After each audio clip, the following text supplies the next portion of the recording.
We keep saying avoid wearing perfumes or even kind of scented moisture lotions.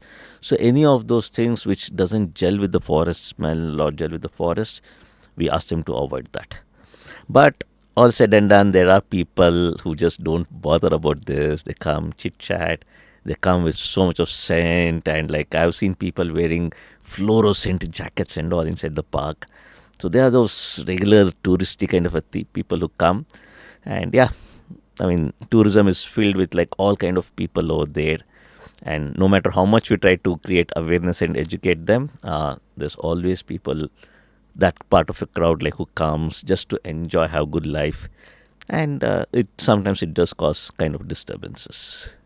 So I have a doubt here. You kind of mentioned about how silence is very important in the jungle. But what happens when the vehicles are moving around? So all the wild animals are used to that sound, immune. Yes. Yeah, that is where if you see in the parks, the kind of don't allow the diesel vehicles because of the noise what they make. So that is where the gypsies are all petrol vehicles, and they kind of maintain a lot of silence. So when the gypsies moves in the park, a lot of silence is there, and as you said, like yes, the animals are kind of used to these vehicles. See, the animals are not used to people talking loudly in the park. They're used to the vehicles moving around. So that is where for them it's like, okay, the vehicle has come kind of a thing. But when people start chatting a lot, right? So that is where they don't like to come out. They just continue to sleep or relax. So that is where we say, you maintain silence, the tiger will come out.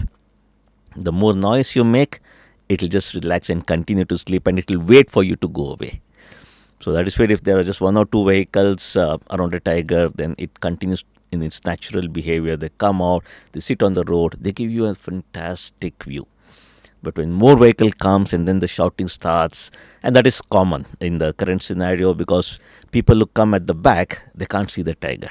And they keep shouting like aage walo, like go friend, or move, give space, we want to come in the front. So they keep shouting a lot.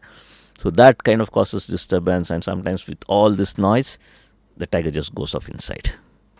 At a time, how many gypsies are there for these game drives generally in the Um, forest? uh, See, typically depending on the park. I mean, if I had to generalize all over India, so in all the parks there are zones. What are these So, zones? so basically the park is divided into multiple segments. So different zones. Say for example, if I take Bandhavgarh, there is a Tala zone, there is a Magdi zone, there is a Kitauli zone. What So is it's Tala? one huge park. Huh. Okay, so the Tala zone is basically that is an entire area again for tourism. It has a specific entry gate. So you enter that zone through this particular gate, and you go around the safari everywhere. And then there's another zone, a different zone. So there again, when you go, like this is separate entry gate for that. So you enter through that, and then a third one. So for each zones, typically 20 to 30 vehicles is what is allowed. So that is what we call as the carrying capacity of the forest of the zone. Okay, so a lot of places around 18 plus is online tickets. That means you can go online and book the safari permits in advance. And then like there are people who just end up at the gate saying, sir, we want to go for a safari. Okay, they would not have done any kind of prior booking, nothing. They just drop in at the gate and say like we want to do safari.